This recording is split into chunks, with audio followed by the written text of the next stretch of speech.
Oregon foster care system finds themselves in a federal lawsuit. The 77-page complaint filed in U.S. District Court details stories of foster children being neglected or harmed while under Department of Human Services care, including a 16-year-old girl sent to a juvenile jail after she has previously tried to kill herself. The agency has weathered years' criticism over the way it treats children and has paid out tens of millions of dollars to settle previous complaints. The big problem is that Oregon has failed to develop specialized placements or even enough placements for kids in care, said Marshall Lowry, executive director of the Better Childhood, one of the nonprofits behind the lawsuit. Oregon goes well beyond what even the national problems are.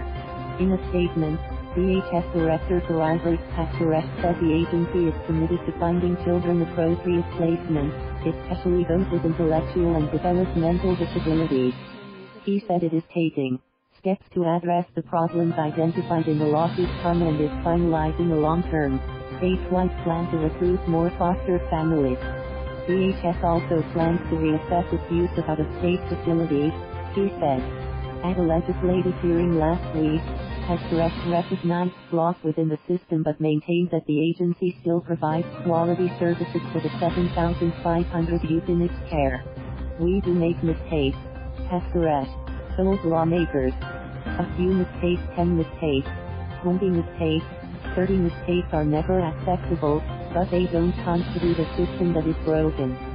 Since 2006, the agency has paid millions in legal settlements over allegations of abuse and neglect. But Christine Shank, one of the managing lawyers in the case, said the fundamental problems within DHS haven't changed. We're hoping this case can really be a catalyst for systemic change, said Shank, a lawyer with Disability Rights Oregon.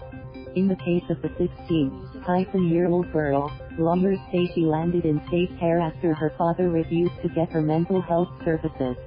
Her lawyers say she remained without therapy as she was shuffled between facilities, including homeless shelters, out of a lack of placement options. At the Klamath Falls, Oregon, facility, which houses both juvenile inmates and at-risk foster youth, lawyers say the girl lived in a cinder block cell where she couldn't keep any personal items except a book. She underwent daily extensive treatment for substance and sexual abuse, despite having never suffered from either. She had individualized therapy once a week, which her lawyers called inadequate. The lawsuit argues DHS hasn't done enough to shield children from abuse and neglect, a violation of their federal due process rights.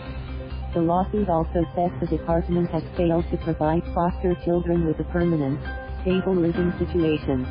A 2016 federal audit found only 20% of foster children had permanency and stability in their living conditions, while the majority were placed with foster parents who may not have had the necessary skills to care for them.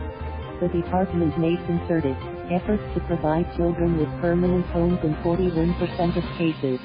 Elizabeth Graves, who is not associated with the lawsuit, said she entered DHS care when she was 13, and was moved between 15 foster and group homes within 5 years. Now 27, she says she still suffers from nightmares over the emotional abuse she endured. She became pregnant at 15, and said her circumstances began to improve when was sent to a Portland facility, specifically serving girls who have young children or are pregnant.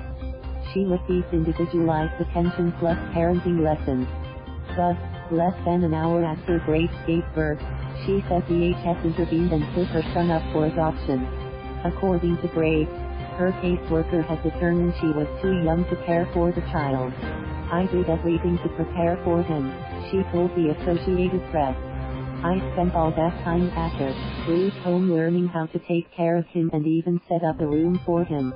I cried and begged but they just took him from me. I wouldn't have experienced the trauma I have today if I wasn't in foster care, she said. I really hope this lawsuit finally does something. Kids are suffering and nobody is doing anything.